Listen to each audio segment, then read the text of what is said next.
For optimal health, what do we want to do?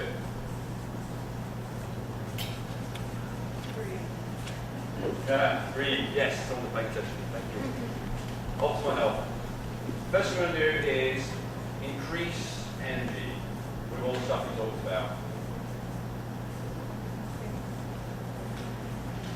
Then we want to get toxicity out. And then lastly, we want to balance. And balance could mean balancing blood sugar, could mean balancing the immune system, could mean balancing hormones, or digestion. Now why do we want to do it this way round? What's the problem with starting with food? What's the problem with starting with detoxification? Can anyone guess? Well, if you don't detoxify, you won't absorb the food in the same way. Sorry? You won't absorb the food in the same way if you don't detoxify. Yes, that's one thing. You won't be able to digest food as well if you are still swimming in your own toxicity. I'd say it's even more fundamental than that. Who has done like a 10-day juice fast or like a month of raw food or something like that, right? Okay. And who's felt worse at the end of it? Or that they have less energy? Right. Most people in my experience actually feel worse at the end of it. That's because their energy was never high enough in the first place to be able to cope with getting all that toxicity out. So that's why I recommend, first of all, get your energy up. Then, let's do like a little graph thing. This is like you, your energy. Okay? So imagine you're kind of here. You're below where you want to be, right? You're going along. Now, if you get your energy up first, then when you get to cleansing, your energy goes down again. It's an energy draining thing. But at least you're not as bad as you were before. And then you stop cleansing and then your energy goes up again. Oh, nice. And then you cleanse and your energy goes down again. And then you carry on and you stop cleansing and your energy goes up again. And it's just one of those things that just keeps going up. Now what can happen if you start cleansing is that you start there and you actually feel worse. And sometimes you feel a bit better, but you feel worse. And you just feel worse and worse and worse. And that's why I've spoken to a lot of people who've been like, I've been cleansing for 10 years and I just like, is it ever going to end, you know? And sometimes the answer is no, it's never going to end. Not if you don't have enough energy to be able to cope with the process, you know? So I say you've got to start by getting energy up first. Then cleansing and then balancing. So people say, oh, but you know, Daniel Rytala says I should eat meat, and you know, Dr. McCullough says, it's like, all that stuff's all very relevant and interesting, but it all belongs to step 3 of the process, which is balancing, right? When we've got our energy up and when we've got the toxicity out, then we can decide, shall I eat meat, shall I be a vegan, shall I eat fruit, what do I do about my hormones, all that kind of thing. Then you can look at all that. But if your energy is low, you're not going to be able to think clearly, you're not going to be able to make decisions, you're not going to know what the hell's going on, you're not going to trust your own intuition. If you're swimming in toxicity, everything is going to feel like you're kind of like trying to wade through like treacle, you know, and everything's really hard because you're literally drowning in your own waste on the cellular level. So get these done first. I've only talked about half of this process because we're almost out of time. The other half of the process, which is getting your reserve energy back, you're going to have to, shameless plug, look at my website, Easy Exhaustion Cure. And let's just spell that one.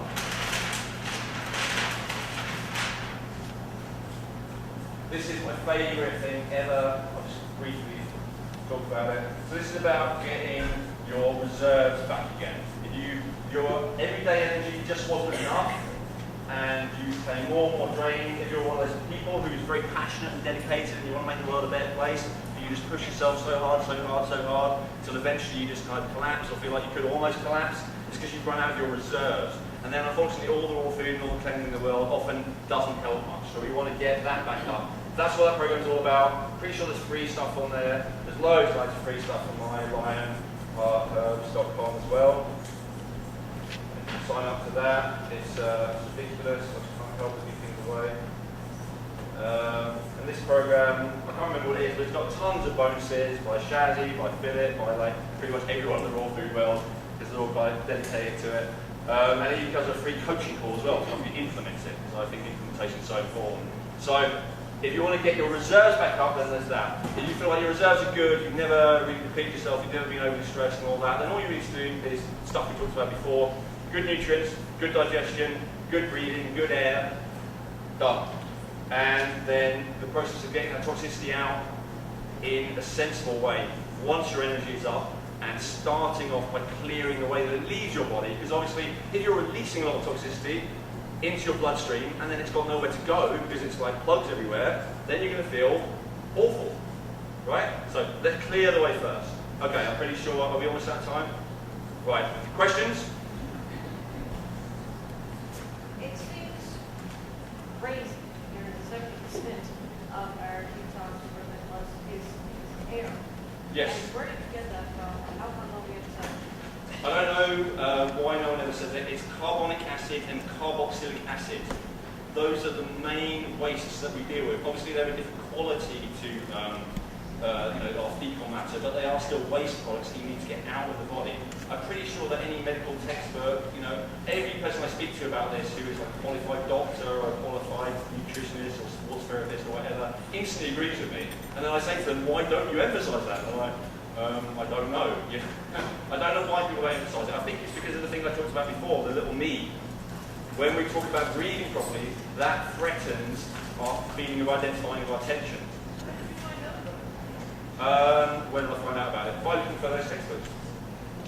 Yeah, I mean, I can't remember. I'm sure there's a link on my site where it actually gives you the credible scientific research. But yeah, it's acids. And here's the other thing that's really important about acids.